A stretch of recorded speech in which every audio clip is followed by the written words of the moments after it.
Isinailalim na rin sa budget deliberation ang panukalang pondo ng Cooperatives and Social Enterprise Authority para sa taong 2026 na nagkakahalaga ng 85 million pesos. Ang news now mula kay Marcus Uy.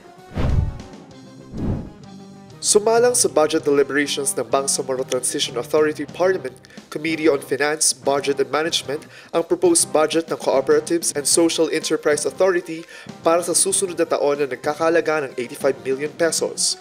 Tinanong ng mga mambabatas ang CSEA kung paano nakapaghati ng tulong at pag-unlad ang kanilang mga programa sa mga kooperatiba sa BARMM. Ayon sa CSEA, layunin nilang gawing self-reliant ang mga kooperatiba at sa pamamagitan ng tamang gabay at pagsasanay, maaari silang lumago at maging matagumpay. Ipinunto rin sa ahensya na marami sa mga kooperatiba sa rehiyon ay binubuo ng dating combatants.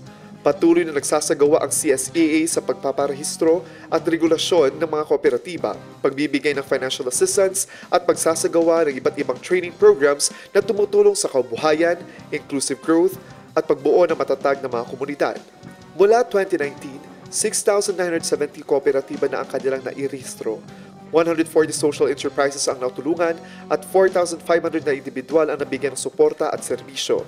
Binigyang diin naman ng mga babatas na mahalagang matiyak na ang programa ng CSEA ay tunay na nakakatulong para mapaunlad ang mga kooperatiba at mapag-ambag ang mga ito sa economic recovery at regional development ng BARM. Marcus Uy, iMinds Philippines.